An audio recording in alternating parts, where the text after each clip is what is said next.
श्री स्वामी समर्थ. नागपंचमी भावाचा उपवास 2026 नेमकी कधी आहे? भावाचा उपवास का केला जातो? हा एक पदार्थ चुकूनही खाऊ नका आणि चुकूनही करू नका.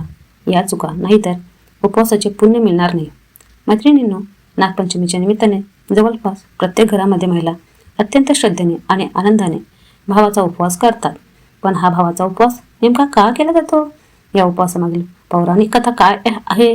या दिवशी चुकूनही कोणता एक पदार्थ खाऊ नये, हातावर मेहंदी का काढतात, झोका का घेतात आणि ज्या महिलांना भाऊ नाही त्याने हा उपवास कसा करावा, या सर्व प्रश्नांची सविस्तर आणि शास्त्रीय आधारित माहिती आजच्या या व्हिडिओमध्ये आपण जाणून घेणार आहोत.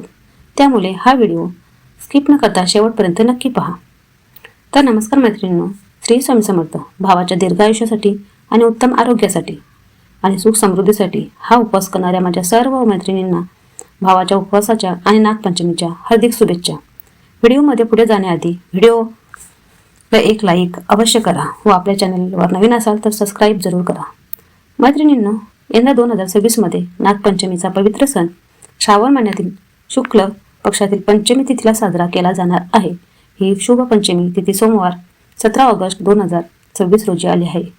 तसेच या सणाच्या आदल्या दिवशी म्हणजे रविवारी 16 ऑगस्ट 2026 रोजी भावाचा उपवास पाळला जाणार आहे. या दोन्ही दिवसांना हिंदू धर्मात अत्यंत पवित्र आणि शुभ मानले जाते. महिला हा उपवास आपल्या भावाच्या दीर्घायुष्यासाठी, उत्तम आरोग्यासाठी, सुख समृद्धीसाठी आणि संकट येऊ नये यासाठी मंगल भावनेने केला जातो.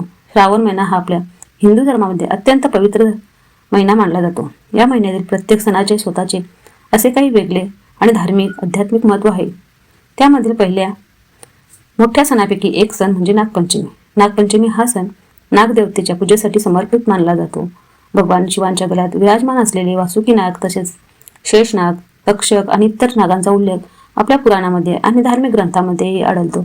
त्यामुळे या दिवशी नागांना देवी स्वरूप मानून त्यांची पूजा केली जाते. ग्रामीण भागामध्ये वारुळाची पूजा केली जाते, तर शहरामध्ये नागदेवतेची प्रतिमा किंवा चित्राची पूजा केली जाते. दूध, लाह्या, फुले, हळद, कुंकू, अक्षदा अर्पण करून नागदेवतेकडे संपूर्ण कुटुंबाचे रक्षण, सुख समृद्धी आणि संततीचे कल्याण यासाठी प्रार्थना केली जाते. परंतु मैत्रिणींनो, नागपंचमीच्या आदल्या दिवशी केला जाणारा भावाचा उपवास हा फक्त एक धार्मिक विधी नाही. त्यामागे एक अतिशय सुंदर अशी पौराणिक कथा आहे. बहिणीच्या निस्वार्थ प्रेमाची भावना दडलेली आहे. हा उपवास नेमका कसा सुरू झाला, त्यामागील कथा काय आहे आणि हा उपवास केल्याने कोणते पुण्यफल मिळते, चला जाणून घेऊया. पौराणिक कथेनुसार सत्येश्वरी देवी आणि सत्येश्वर यांची ही कथा. मैत्रिणींनो, तिचा हा लाडका भाऊ होता सत्येश्वर. एकमेकांवर भाऊ बहिणीचे एकमेकावर अतिशय प्रेम होते. दोघेही एकमेकांशिवाय क्षणभरही राहत नसत. परंतु नियतीला काहीतरी वेगळेच मंजूर होते. नागपंचमीच्या आदल्या दिवशी सत्येश्वराचा मृत्यू झाला. भावाचा अचानक झालेल्या निधनामुळे सत्येश्वरीला अतिशय मोठा धक्का बसला. तिने त्या दिवशी अन्न पाणी ग्रहण केले नाही. भावाच्या आठवणीत ती दिवस रात्र रडत राहिली आणि ती परमेश्वराला प्रार्थना करू लागली. ती दुःखाने व्याकुळ झाली. सत्येश्वरीच्या स्वप्नात तिचा भाऊ नाग स्वरूपात दिसला.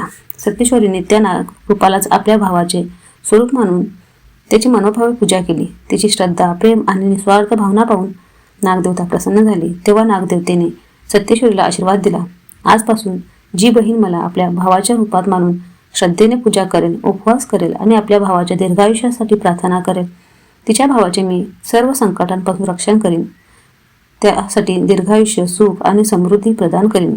म्हणूनच अनेक भागात नागपंचमीच्या आदल्या दिवशी महिला भावाचा उपवास करतात. या दिवशी नागेश्वराची पूजा करून आपल्या भावाच्या आरोग्य, दीर्घायुष्य आणि मंगल जीवनासाठी प्रार्थना केली जाते. मैत्रिणींनो, या कथेचा खरा संदेश हा आहे की बहिणीचे आपल्या भावावरील निस्वार्थ प्रेम, श्रद्धा आणि प्रार्थना यांना आपल्या संस्कृतीत विशेष महत्त्व दिले गेले आहे.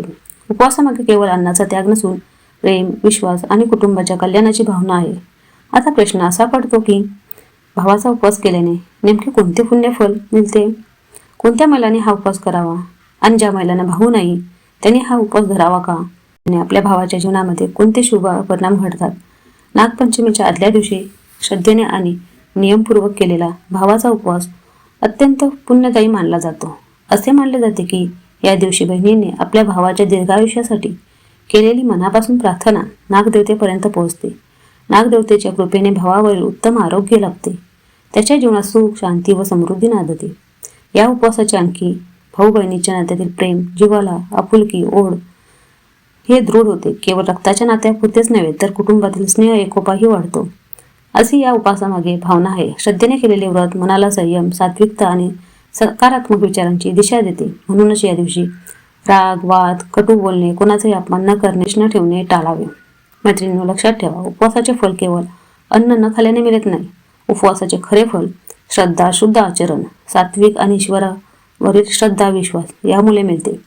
अशी आपल्या धर्माची शिकवण आहे. याच कारणामुळे या दिवशी अनेक महिला सकाळपासून नागदेवतेचे स्मरण करतात, पूजा करतात आणि आपल्या भावाच्या सुखी, निरोगी आणि दीर्घ आयुष्यासाठी मनोभावे प्रार्थना करतात. पण मैत्रिणींनो, या दिवशी एक अशी चूक अनेक महिलांकडून नकलत होते, ज्यामुळे उपवास अपूर्ण राहिल्याचे मानले जाते. चुकूनही एक पदार्थ असा आहे तो खाऊ नये अशी परंपरा आहे. तो पदार्थ कोणता आणि उपवासाच्या दिवशी कोणत्या चुका टाळाव्यात? आता पुढे आपण हे सविस्तर जाणून घेऊया. भावाच्या उपवासाच्या दिवशी काय खाऊ नये? सर्वप्रथम एक गोष्ट लक्षात ठेवा, आपल्या भारतामध्ये प्रत्येक प्रांताची परंपरा थोडी वेगळी आहे. त्यामुळे उपवासाचे नियम काही ठिकाणी बदलतात. मात्र काही गोष्टी जवळपास सर्वत्र समानच मानल्या जातात. अनेक ठिकाणी अशी धार्मिक परंपरा आहे की भावाच्या उपवासाच्या दिवशी तामसिक अन्न पूर्णपणे टाळावे. विशेषतः कांदा आणि लसूण यांचा वापर करू नये असे मानले जाते. कारण उपवासाचा दिवस हा सात्विकता, संयम आणि भक्तीचा दिवस मानला जातो.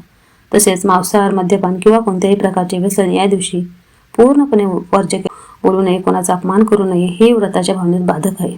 आणखी एक महत्त्वाची गोष्ट म्हणजे पूजा न करता उपवासाचे पदार्थ खाणे टाळावे.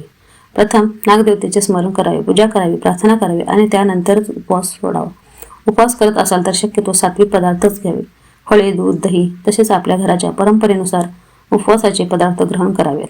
मैत्रिणींनो, अनेक जणे असा प्रश्न विचारतात, या दिवशी हातावर मेहंदी का काढतात, झोका का घेतात आणि ज्या महिलांना भाऊ नाही त्यांनी भावाचा उपवास का करावा, कारण कसा करावा? सर्वप्रथम जाणून घेऊया, हातावर मेहंदी का काढतात. सत्येश्वराच्या निधनानंतर नागदेवताने सत्येश्वरीला आधार दिला, तिची साथ सोडली नाही. काही दिवसांनी सत्येश्वरीला अशी भीती वाटू लागली की नागदेवही आता तिला सोडून जातील. म्हणून तिने हात जोडून विनंती केली, माझ्या भावाच्या रूपात तुम्ही मला सदैव साथ द्या, मला कधीही एकटे सोडू नका. असे म्हणतात की नागदेवता तिला वचन देतात. तिच्या हातावर नागाच्या फण्यासारखी काही शुभ चिन्हे उमटली. सत्येश्वरीने त्या चिन्हांनाच मेहंदी स्वरूपात मानून आणि नागदेवतेचा आशीर्वाद प्रतीक मानून नागपंचमीच्या काळात महिला हातावर मेहंदी काढतात असे सांगितले जाते. मेहंदी ही भावावरील प्रेम, मंगल भावना आणि नागदेवतेच्या आशीर्वादाचे प्रतीक मानले जाते. नागपंचमीला झोका का घेतात? सत्येश्वराच्या निधनानंतर दुसऱ्या दिवशी सत्येश्वरी तर नागदेव दिसेनासे झाले की ती व्याकुल झाली आणि त्यांचा शोध घेत जंगलात फिरू लागली. शोध घेत असताना ती एका मोठ्या झाडाच्या फांद्यांमध्ये अडकली. तेवढ्यात नागदेव तिच्या समोर प्रकट झाले आणि तिला सत्येश्वराच्या रूपात दर्शन दिले. आपल्या भावाचे दर्शन झाल्यामुळे सत्येश्वरीचा आनंद गगनात मावेनासा झाला. त्या आनंदात ती झाडाच्या फांदीवर झोका घेऊ लागली.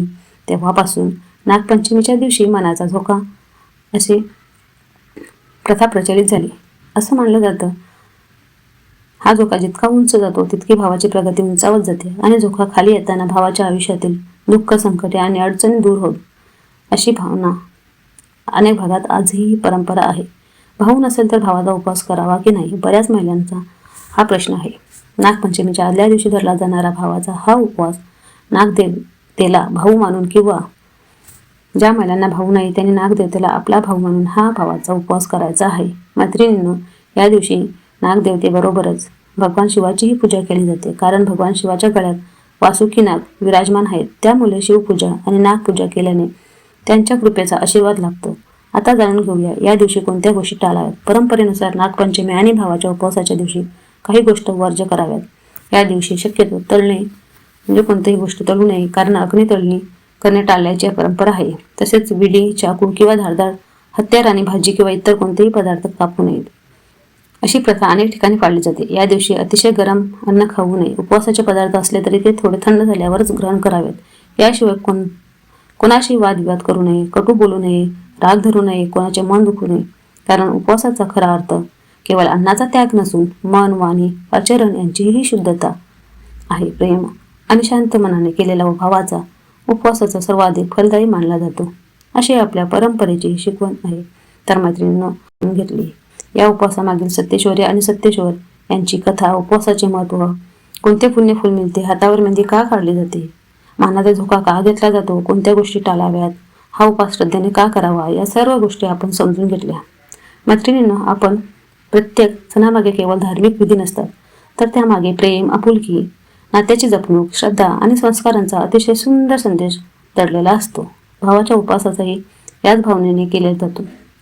म्हणून हा उपवास करताना केवळ परंपरा म्हणून नव्हे, तर आपल्या भावाच्या उत्तम आरोग्यासाठी, दीर्घायुष्यासाठी, सुख समृद्धीसाठी आणि संपूर्ण कुटुंबाच्या मंगलासाठी मनापासून प्रार्थना करा. भगवान शिव आणि नागदेवतेची आपल्यावर कृपा सदैव राहो, हीच प्रार्थना. जर हा व्हिडिओ तुम्हाला आवडला असेल तर मैत्रिणींनो एक लाईक करा आणि ही माहिती आपल्या बहिणी, मैत्रिणी आणि इतर नातेवाईकांपर्यंत नक्की शेअर करा, जेणेकरून त्यांनाही परंपरेची योग्य माहिती मिळेल. अशाच हिंदू धर्मव्रत, वैकल्य, सण, उत्सव, पूजाविधी आणि धार्मिक परंपरांबद्दल अचूक आणि सविस्तर माहिती पाहण्यासाठी आपल्या चॅनलला सबस्क्राईब करा. धन्यवाद. श्री स्वामी समर्थ. हर हर महादेव.